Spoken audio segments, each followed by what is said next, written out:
ఇచ్చేస్తున్నా. Doctor Vijayabhaskar, chairman, ethics committee, clinical research and trials.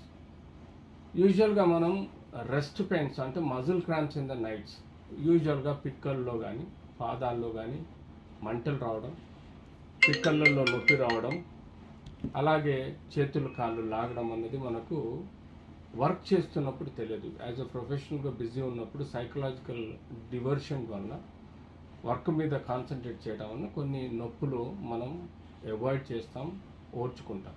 కానీ అదే profession నుంచి దిగిపోయి ఇంటికి పోయినప్పుడు, ఇళ్లలో కూర్చున్నప్పుడు వ్యక్తిలో అనుకోని పెయిన్లు అంటే హెడేక్ కానీ, లేకపోతే సమ్టైమ్స్ తల తిరగడం కానీ, లేకపోతే పిక్కలలో నొప్పి రావడం కానీ, లేకపోతే కాళ్ళు లాగడం కానీ, పాదాలలో బర్నింగ్ సెన్సేషన్ రావడం కానీ, ఇలాంటి సమస్యలు మనం చూస్తుంటాం.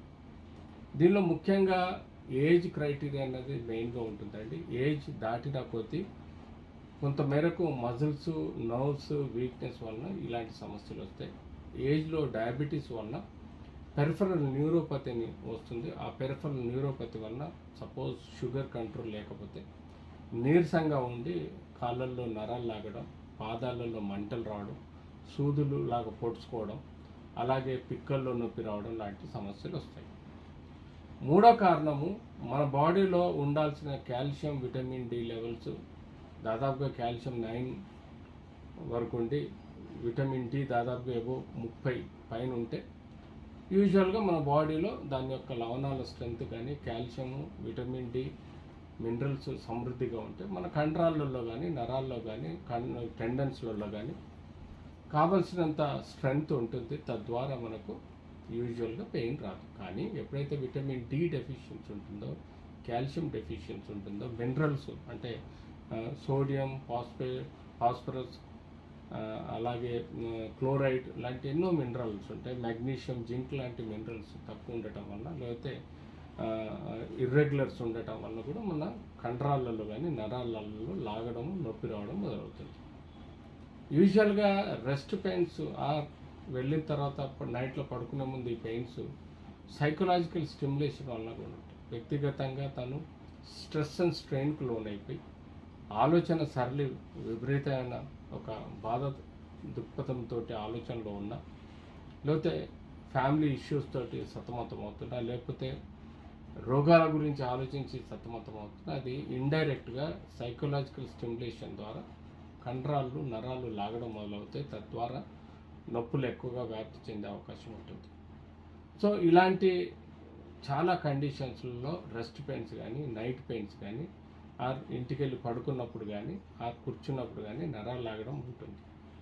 యూజువల్గా యాజ్ అ మెడికల్ టర్మినాలజీలో we call it as a rest pains. వీటికి కావాల్సిన స్పెసిఫిక్ ఇన్వెస్టిగేషన్స్ అంటే విటమిన్ డి టెస్ట్ కానీ, కాల్షియం టెస్ట్ కానీ, మినరల్ టెస్ట్ కానీ, బి కాంప్లెక్స్ టెస్ట్ కానీ చేసి వాళ్ళల్లో సైకలాజికల్ స్ట్రెస్ అనేది బేరీస్ వేసుకొని వీలైనంత వరకు వాళ్ళకి రిలాక్స్డ్ పొజిషన్లో స్పిరిచువల్ కానీ, మెడిటేషన్ కానీ, లేకపోతే మజిల్ మసాజులు కానీ, కాళ్ళు నరాల మసాజులు కానీ, లేకపోతే గోరువెచ్చని నీళ్ళల్లో పాదాలు పెట్టి ఆడించము, లేకపోతే కూల్ వాటర్లో కూడా పాదాలు పెట్టి ఆడించడం వల్ల కొంతమేరకు ఆ పాదంలో ఉష్ణోగ్రత తగ్గిపోయి కూడా ఈ మంటలు, రెస్ట్ పెయిన్స్, ఈ నైట్ టైం పెయిన్స్ తగ్గే అవకాశం ఉంటుంది.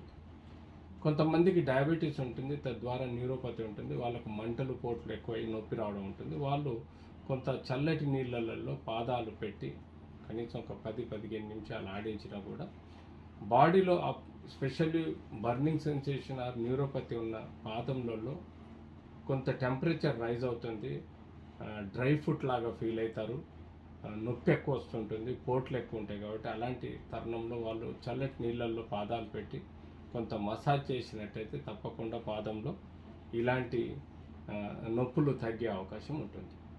వీలైనంత వరకు ఒక అల్ప్రజోలామ్ అనే ట్యాబ్లెట్ 0.25 mg కానీ, లేకపోతే క్లోన్జిపామ్ అనే ట్యాబ్లెట్ వేసుకొని వీలైనంత వరకు స్నానం చేసి ఆ తర్వాత చక్కటి గోరువెచ్చని మిల్క్ కానీ తీసుకొని పడుకునే ప్రయత్నం చేయాలి. తద్వారా కూడా ఎప్పుడైతే మనం పడుకొని ఉంటామో తద్వారా కూడా బాడీలో ఉన్న అన్ని systems brain CNS central nervous system కానీ పెరిఫరల్ నర్వస్ సిస్టమ్ కానీ కొంత మేరకు ఉపశమనం చెంది ఇలాంటి నొప్పులు పోట్లు సూదులు గుచ్చుకునే పోట్లు తగ్గే అవకాశం ఉంటుంది. అంతేకాకుండా డయాబెటీస్ కూడా రెగ్యులర్గా అండర్ కంట్రోల్లో పెట్టుకోవాలి.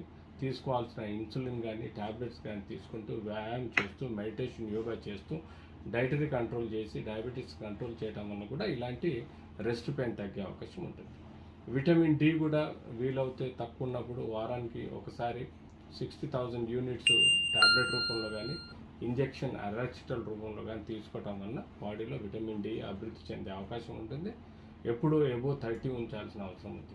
కాల్షియం కూడా తీసుకోవాల్సిన ఆహారంలో గ్రీన్ వెజిటేబుల్స్, గ్రీన్ సలాడ్స్, అంతేగా మిల్క్ ప్రొడక్ట్స్, వాటితో పాటు ఒక 500 మిల్లీగ్రామ్స్ కాల్షియం సప్లిమెంట్స్ కూడా తీసుకుంటే బాడీలో తగినంత కాల్షియం మెయింటైన్ అవుతుంది.